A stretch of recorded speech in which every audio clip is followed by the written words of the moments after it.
ఊర్లో పొట్టేల్ని కాపాడలేక నీకు సిగమెక్కట్లేదనుకుంటున్నారు. కానీ నువ్వు చేసే పాపాలకని వాళ్ళకి తెలియదు. మీ నాన్న, తాత, ముత్తాతలు ఎంత పవిత్రంగా ఉండేవాళ్ళు. అయినా వాళ్ళు చదువుకుంటే మీకేమవుతుంది?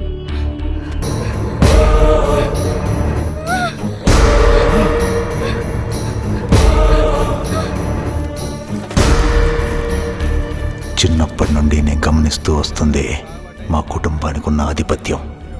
ఎవడైనా మా కింద కూసం తలదించాల్సిందే.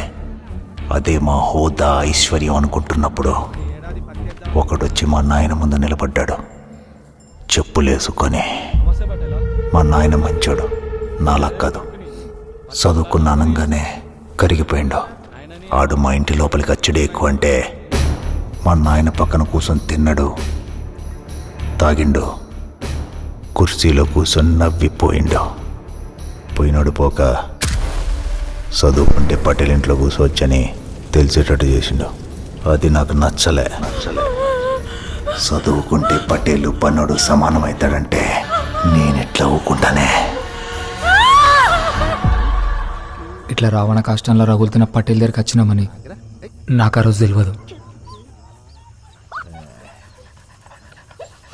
పొట్టేల్ని చూసుకోమని ఊరులంతా బాధ్యతను అప్పచెప్తే అయ్యా కొడుకులు ఇద్దరు యాత్రలకు బయలుదేరినట్టు బయలుదేరిండ్రు. కాదు పటేలా, పొట్టేల్ని మంచిగా కట్టేసి వచ్చిన. అట్లనా? పటేలా, నిన్ననే గంగసానికి పోయి నీళ్ళు తెచ్చినా. పోయి పొట్టేల మీద జల్లొస్తావా? చల్లొస్తా ఏ పటేలా. బుజ్జి, ఆ నీళ్ళు తీసుకురా.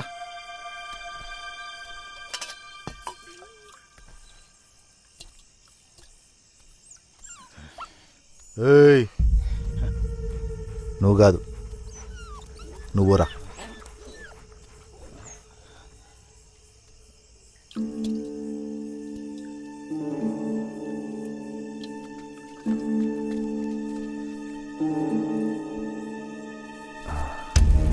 అవురా మల్లన్న, అయితే చదివిపిస్తానంటావు. నీ కొడుకుని మా ఊళ్ళో పక్క కూర్చోబెడతానంటావు. ఒక్కటే బడ్ల.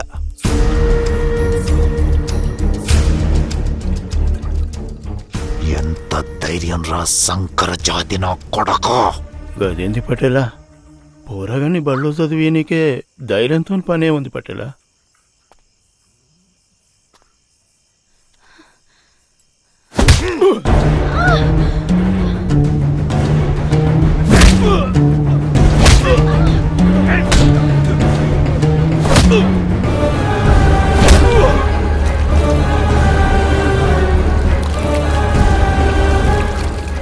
నాకేన్నో తెలుసు ఏదో జరగబోతోందని, కానీ అదే మాట మనసుకైతే చెప్పలేం కదా.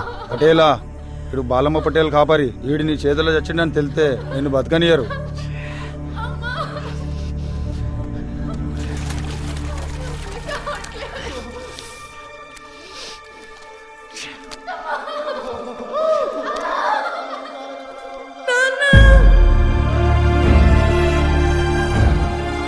ఏదైతే జరగద్దు అనుకున్నానో అదే జరిగింది.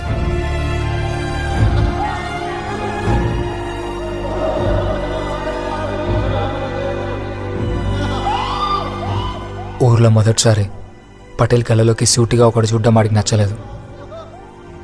ఆ రోజుకెళ్ళి ఆడికి నా కళ్ళ మీద కోపం మొదలైంది.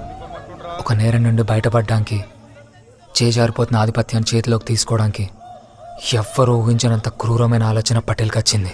ఊరంతా దండోరా కొట్టేన్రా, పట్టేలికి సిగమెక్కిందని.